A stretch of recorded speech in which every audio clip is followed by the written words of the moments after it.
নমস্কার বন্ধুরা, স্বাগত জানাই তোমাদের আমার ইউটিউব চ্যানেলে। তো এই মুহূর্তে যে বিশেষ খবরটি তোমাদের সাথে শেয়ার করে নেব সেটা হচ্ছে আইনজীবী ফিরদৌস শামীম মহাশয় এসএসসি যে 26,000 চাকরি বাতিলের মামলাটি আগামী বৃহস্পতিবার শুনানি রয়েছে, সেই মামলাটি সম্পর্কে কিছু গুরুত্বপূর্ণ মন্তব্য করলেন এবং সেখান থেকে বেশ কিছু টেকনিক্যাল জিনিসগুলো আমরা জানতে পারবো। তো এই সংক্রান্ত শামীমবাবুর দীর্ঘ বক্তৃতাটির মধ্যে যেগুলো বিশেষ গুরুত্বপূর্ণ পয়েন্ট, সেই পয়েন্টগুলোকে তোমাদের সুবিধার্থে একটি ভিডিওর মাধ্যমে তুলে ধরা হলো। তো বন্ধুরা, ভিডিওটি শুরু করার আগে একটা ছোট্ট রিকোয়েস্ট, ভিডিওটি ভালো লাগলে চ্যানেলটিকে লাইক কমেন্ট শেয়ার করে দিও। তো চলো বন্ধুরা, শুরু করা যাক ভিডিওটি। স্কুল সার্ভিস কমিশনের মাধ্যমে শিক্ষাকর্মী নিয়োগের ক্ষেত্রে যে পর্বত প্রমাণ দুর্নীতি হয়েছে, সেই দুর্নীতি কাণ্ডে পার্থ চট্টোপাধ্যায় সহ অনেকেই গ্রেপ্তার হয়েছে এবং গতকাল সুপ্রিম কোর্টের একটি নির্দেশের পরে খুব স্বাভাবিকভাবেই আপনারা অনেকেই উদ্বিগ্ন হয়ে আমাকে ফোন করছেন, বারবার ফোন করছেন। এরপরে কি হবে, তিনি অত্যন্ত স্বল্প পরিসরে এই বিষয়টি শুনতে চান। মূলত তিনি লোকাস বা রিপিটিশনগুলো মেনটেনেবল নয় বলে যে কথা বারবার অনেকের পক্ষ থেকে বলা চেষ্টা করা হয়েছিল, বিশেষ করে এই অযোগ্য চাকরি প্রাপকদের পক্ষ থেকে প্রধান বিচারপতি বলে দিয়েছেন সেই বিষয়ে তারা শুনতে একেবারেই আগ্রহী নন। দ্বিতীয় হচ্ছে যে 65B বারবার বলা হচ্ছে, ওএমআরসির যে উদ্ধার হয়েছে এভিডেন্স অ্যাক্টে 65B, সেটা কমপ্লায়েন্স হয়নি। 65B প্রসিডিউরাল বিষয়, নিশ্চিতভাবেই ট্রায়ালে 65B নিয়ে যুক্তিতর্ক চলবে, শুনানি হবে, কিন্তু রিট প্রসিডিংসে 65B যদি ডিসাইড হয়ে যায় তাহলে ট্রায়ালের জন্য কি পড়ে থাকবে? ফলে বুঝতে হবে যে রিট প্রসিডিংসে যেখানে সার্ভিস থাকবে কি থাকবে না, যেখানে যোগ্যকে অযোগ্যকে এর ডিটারমিনেশন হবে, সেখানে 65B খুব বেশি রোল নেই। প্রধান বিচারপতি সে কথাই বলেছেন।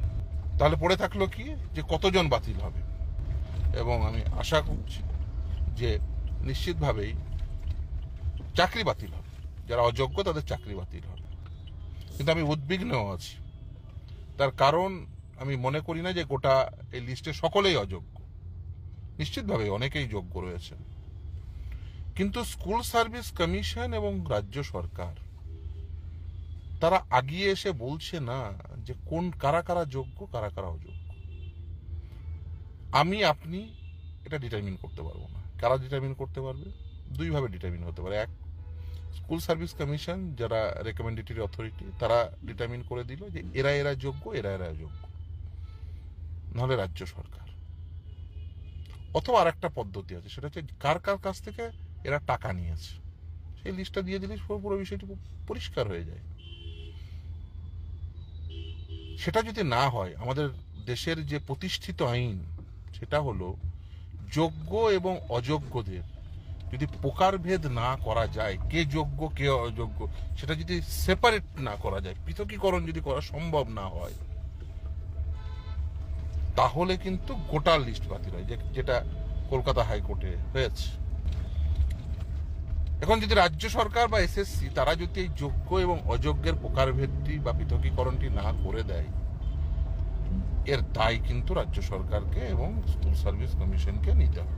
সিবিআই যে ওএমআর শিটের যে হার্ড ডিস্ক সেটা উদ্ধার করতে পেরেছিল বলে এই যে সাদা খাতার মাস্টার, অর্থাৎ ওএমআর শিটের একটিও কালে আঁচড়ের দাগ না দিয়েই যে চাকরি পেয়েছে সেটা জানা গেছিল।